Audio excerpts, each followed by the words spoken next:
आपको बहुत बहुत धन्यवाद कि आपने बढ़ते हुए साइबर क्राइम पर मुझे सवाल पूछने का मौका दिया।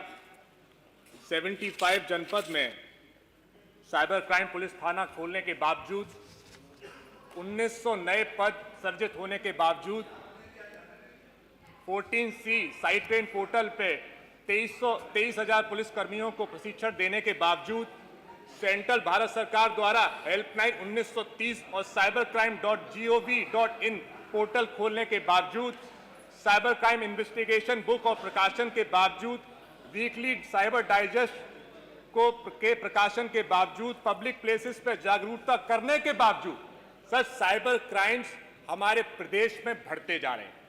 अभी जो हमारी हाल ही में मीडिया की रिपोर्ट्स आई हैं, 16/2/25 को महिला से 13 लाख रुपए लखनऊ में ही उनके खाते से निकाल लिए। 6/1/25 में एक बुजुर्ग के खाते से 5 लाख रुपए निकले। 6/12/24 में महिला यहीं पे लखनऊ के खाते से 2 करोड़ रुपए निकले और 15/2/24 को बुजुर्ग और उसकी बहनों के खाते से 3 करोड़ रुपए निकले। ये जो रुपए खातों से निकल रहे हैं साइबर अरेस्ट के थ्रू, साइबर क्राइम के थ्रू, ये एक तरह से दिन में डकैती पड़ रही है हमारे प्रदेश की जनता के खातों में। सर आदरणीय वित्त मंत्री जी ने बताया अपने बजट के उस भाषण में कि 77,000, उन्होंने माना कि 77,000 केसेस रिपोर्ट किए गए और उन्होंने कहा कि हमने उसका निस्तारण भी कराया। लेकिन लोकसभा क्वेश्चन 2302 10/12/24 के बेस पर और एनसीआरबी डाटा के बेस पर हमारे 2022 में 10,000 से ज्यादा रिपोर्ट केसेस हुए हमारे प्रदेश में। लेकिन जैसा कि आदरणीय मंत्री जी कह रहे थे कि दोष सिद्ध होना सबसे बड़ी कार्रवाई मानी जाती है, दोष सिद्ध सिर्फ 1000 लोगों के हुए। सर इतना कम हमारा दोष सिद्ध करने का रेट है।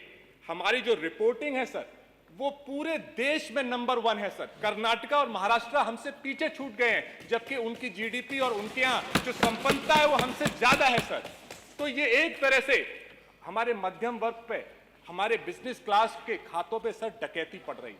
और लखनऊ और गाजियाबाद हमारे प्रदेश में सबसे हाईएस्ट है जहां पर साइबर क्राइम्स हो रहे हैं। सर गोरखपुर भी सर 8th नंबर पे है जहां पर साइबर क्राइम्स हो रहे हैं। सर और जो डकैती की सर आईपीसी धारा है 395, उसके तहत लाइफ इंप्रिजमेंट तक दिया जाता है, जबकि साइबर क्राइम जो भी एक तरह से डकैती है, एक तरह से दिन में डकैती डालने का काम है, उनमें 3 से 5-7 साल की सजा है। सर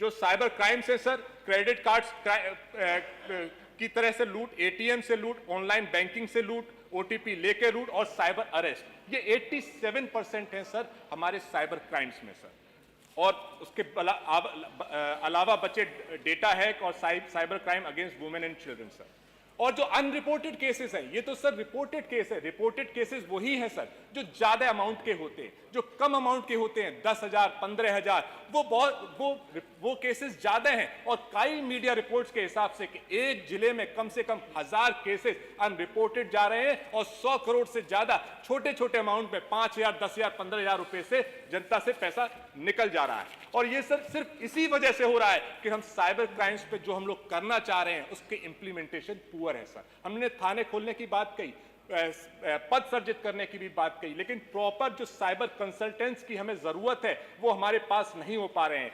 जो हमें साइबर कमांडोज की आदरणीय प्रधानमंत्री जी ने भी साइबर कमांडोज की बात की थी, वो भी हमारे पास पूरी तरह से नहीं है। सर जो हमारी इन्वेस्टिगेशन होनी चाहिए, जो प्रूफ एक्यूमुलेटर्स होने चाहिए, वो भी हमारे पास नहीं है। और इसी वजह से जब कोर्ट में केस जाता है सर तो वहां पे दोष सिद्ध नहीं हो पाता। और कोर्ट ने भी कई केसेस में ये कहा है कि प्रूफ एक्यूमुलेटर्स ने प्रूफ अच्छे से इकट्ठे नहीं किए। सर तो मेरा सर आपके माध्यम से 37,000 करोड़ का सर बजट भी था पिछली बार होम का, 30,000 करोड़ खर्च हुआ।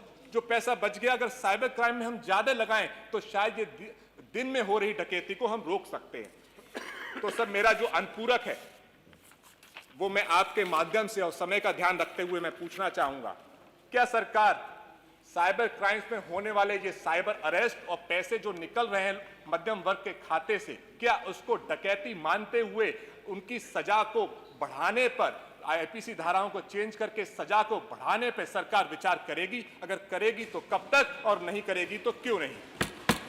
जो बजट में sir cyber security technology research lab की बात कही है और 18 साइबर लैब्स की बात कही है, क्या उसकी स्थापना को समयबद्ध करके, बजट देके समयबद्ध करके पूरा करने पे और उनकी क्षमता वृद्धि पर सरकार विचार करेगी? अगर करेगी तो कब तक, और नहीं करेगी तो क्यों नहीं?